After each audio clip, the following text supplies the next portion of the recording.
Baik, di sini saya akan menjelaskan tentang perkembangan implementasi pendidikan berdasarkan taksonomi Bloom yang terdiri dari 6 level kognitif, yaitu C1 hingga C6. Yang pertama, C1 mengingat. Pada level ini, siswa diharapkan dapat mengingat kembali informasi, konsep, atau prinsip yang telah dipelajari sebelumnya. Implementasi di kelas dapat berupa tes pilihan ganda, isian singkat, atau pertanyaan lisan yang meminta siswa untuk menyebutkannya. Mengenali atau mengingat informasi dasar. Yang kedua, C2 memahami. Siswa diharapkan dapat memahami dan menjelaskan makna dari informasi yang dipelajari. Implementasi di kelas dapat berupa tes uraian, analisis teks, atau penjelasan konsep dengan bahasa sendiri. Yang ketiga, C3 menerapkan. Pada level ini, siswa diharapkan dapat menggunakan pengetahuan yang dimiliki untuk menyelesaikan masalah atau menerapkan dalam situasi baru. Implementasi di kelas dapat berupa studi kasus, proyek, atau latihan soal yang membutuhkan penerapan konsep atau prinsip. 4. C4 menganalisis. Pada level ini, siswa diharapkan dapat memecahkan informasi menjadi bagian-bagian, mengidentifikasi pola atau hubungan, serta memahami prinsip-prinsip organisasi. Implementasi di kelas dapat berupa analisis teks perbandingan atau pemecah masalah yang kompleks. Yang kelima ada C5, mengevaluasi. Siswa diharapkan dapat membuat penilaian atau keputusan yang berdasarkan kriteria atau standar tertentu. Implementasi di kelas dapat berupa penilaian terhadap karya argumen atau solusi yang diajukan. Yang keenam, C6 menciptakan. Pada level ini, siswa diharapkan dapat mengombinasikan elemen-elemen untuk membentuk suatu yang baru atau orisinal. Implementasi di kelas dapat berupa proyek desain atau karya kreatif yang menunjukkan kemampuan siswa yang telah menciptakan sesuatu yang baru.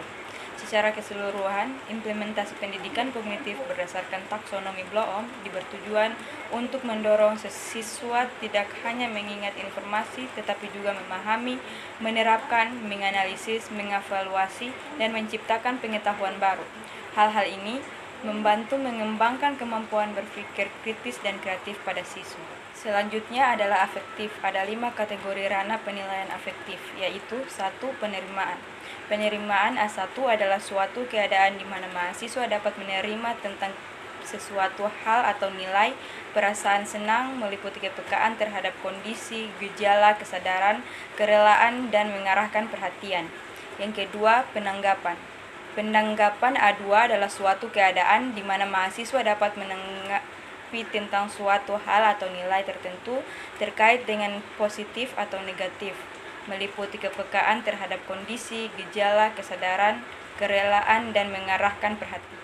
3. Penilaian. Penilaian A3 adalah suatu keadaan di mana mahasiswa dapat memberi penilaian dan justifikasi terhadap sesuatu hal berdasarkan pertimbangan apa yang dirasakan, meliputi merespon secara diam-diam, bersedia merespon, merasa puas dalam merespon, dan mematuhi peraturan.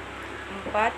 Perorganisasian. Perorganisasian adalah suatu keadaan di mana mahasiswa dapat menyatukan berbagai konsep penilaian sehingga dapat dijadikan bahan untuk penggunaan tentang hal yang diyakini baik dan benar, meliputi menerima suatu hal, nilai, mengutamakan suatu nilai, komitmen terhadap nilai. 5. Karakteristik. Karakteristik A5 adalah suatu keadaan di mana mahasiswa sudah melakukan internalisasi nilai-nilai yang diterima sehingga menjadikan nilai tersebut dalam pola hidupnya, meliputi falsafah hidup dan sistem nilai yang dianutnya.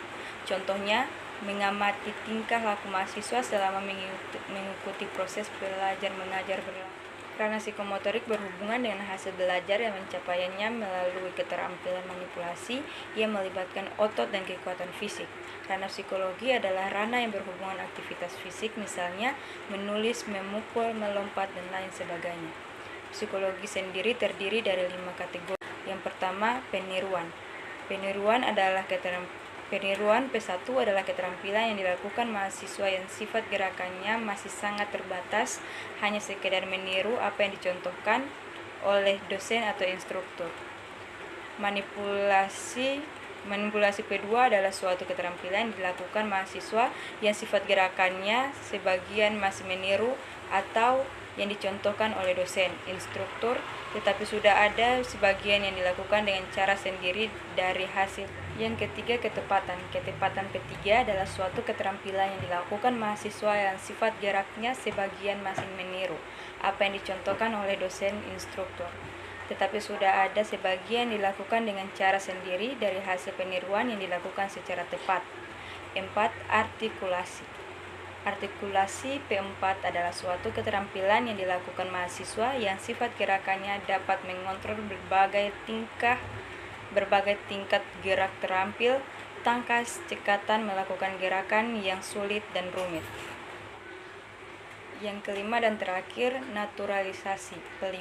Kelima adalah suatu keterampilan yang dilakukan mahasiswa yang sifat geraknya mengkomunikasikan perasaan melalui gerak estetik, gerakan-gerakan terampil yang efisien dan indah, dan gerakan kreatif, gerakan-gerakan pada tingkat tertinggi untuk mengkomunikasikan peran.